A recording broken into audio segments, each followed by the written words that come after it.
من الشيطان الرجيم. بسم الله الرحمن الرحيم.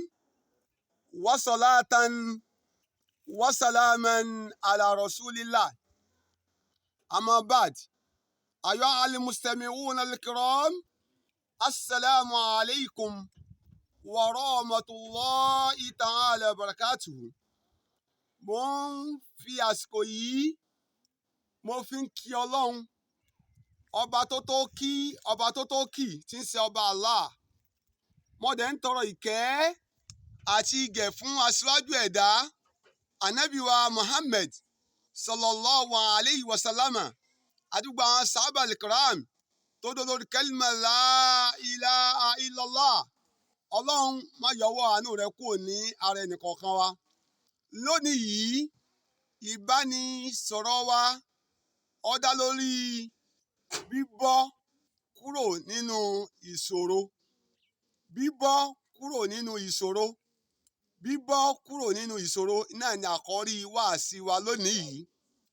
Pẹ̀lú gbólóhùn oúnṣẹ́ ńlá Anabi wa Muhammad sallallahu alayhi wa sallama.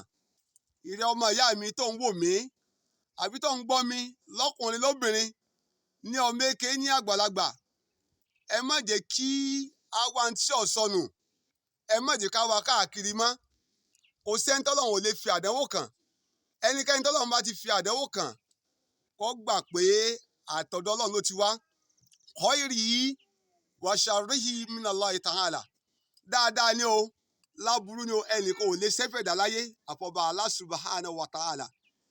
Eléyìí wá ń ṣàlàyé fún wa wípé ní ayé Anabi wa Ibrahim alayhi salatu wa salam, òun náà ti dojúkọ ṣòro rí tí Ọlọ́run ọba là á.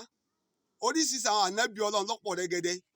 Ṣùgbọ́n ìta fi bára sọ̀rọ̀ Ọlọ́run lónìí, òun náà ni ti Anabi wa Ibrahim alayhi salatu wa salam tí Ọlọ́run là kó nínú ṣòro.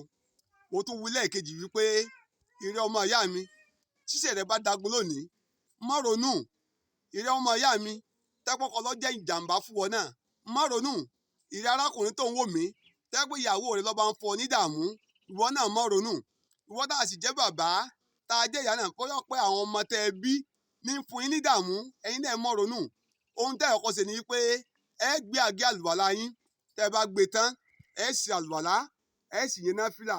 Tẹ́ bá yẹn náfìlà yín tán, ẹ wá dojúkọ Ọlọ́run pẹ̀lú àdúrà tí a fẹ́ sọ yìí. Ṣùgbọ́n o, nínú hadith Anabi wa Muhammad sallallahu alayhi wa sallam, ó ní wá ìsà ìsàǹt. Tẹ́yìn bá ń béèrè ìrànlọ́wọ́ kan, fasta'inu billahi, ọ̀dọ̀ Ọlọ́run ni ẹ máa béèrè sí o. Òun ni ó fún wa lówó, òun ni ó fún wa nífọ̀kànbalẹ̀, òun ni ó fààbò rẹ̀ bò wá, òun ni ó dúró tì wá, òun ni ó gbèjà wa jà, òun ni ó rọ̀ wá lọ́rùn, ni ó rọ̀ wá lọ́rọ̀. Nítorí ìdílé yìí, àdúrà yìí ó ń bẹ nínú tírà yìí. Kí ni ó ń ṣe ńlá Anabi wa Muhammad sallallahu alayhi wa sallam kí ló sọ? Wá fi riwayat lahu ani Ibn Abbas radiyallahu ta'ala anhuma. A nínú ẹgbà ọ̀rọ̀ kan tó wá nínú hadith tó jẹ́ authentic hadith, táwọn hadith tó fẹsẹ̀ múlẹ̀.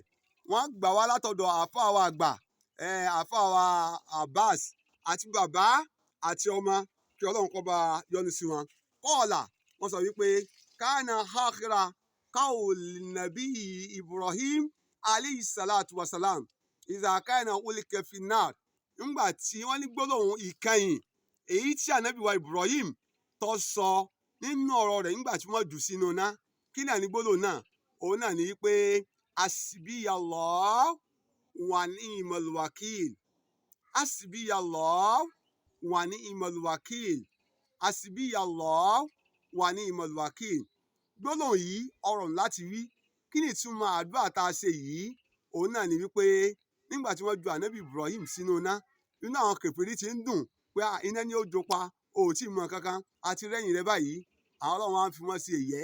Ọlọ́run fi wọ́n rẹ́yìn pé ẹ ń tẹ́ ìdùnnú náà yìí o, ó ti wà nù ké mi Ọlọ́run. Kí ni àlìkẹ́ náà? Ọlọ́run sọ pé hasbiyallahu wa ni'mal wakil. Ìrẹ́ Anabi Ibrahim alayhi salatu wa salam, àti dó tí ọba yìí, a jẹ́ ti fún ọ níṣẹ́gun pẹ̀lú ògo tọlọ́run, ìdùnnú, ayọ̀, ìfọ̀kànbalẹ̀ lọ̀rọ̀ jà sí lónìí. Gbogbo àwọn tí wọ́n dì pàǹpá tí wọ́n fi sọnù ná, àtúbọ̀tán wọn ò ní da, wọn à ní gúnlẹ̀ ayọ̀.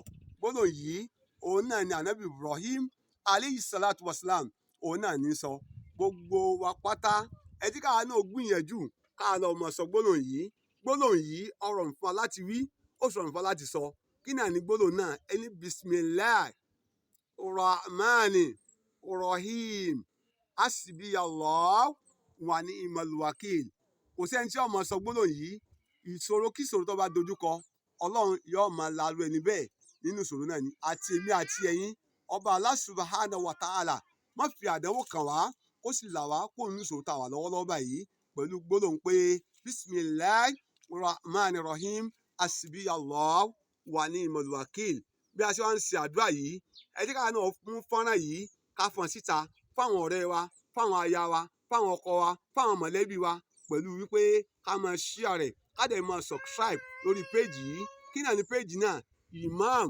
Oluwakemi TV Imam Oluwakemi TV bí a bá ṣe ń ṣe léyìí pẹ̀lú ògo tọlọ́run ẹ̀san dáadáa yóò mọ̀ jẹ́ tẹnìkọ̀ọ̀kan wa inshallah àmín ẹ̀yin ọmọ ìyá mi mo tún fi àsìkò yìí ṣàdúrà wípé gbogbo tí ó ju tí ó bá yín mọ́ níwá jẹ́ ọlọ́run pọ̀ gbẹ̀bẹ́ nìkọ̀ọ̀kan wa o inshallah ibi tá a ti rí ẹ̀rí ọ̀rọ̀ tá a sọ yìí a ó rí nínú tírà kan tí wọ́n ń pè ní Riyadu Solihin òun náà mo fọwọ́ kàn yìí o Riyadu Solihin òun náà láti rí ẹ̀rí ọ̀rọ̀ àdúrà tí a sọ yìí pẹ̀lú ògo tọlọ́run ọlọ́run yóò gbàdúrà wa inshallah wala hawla wala quwwata illa billahi alali alazim.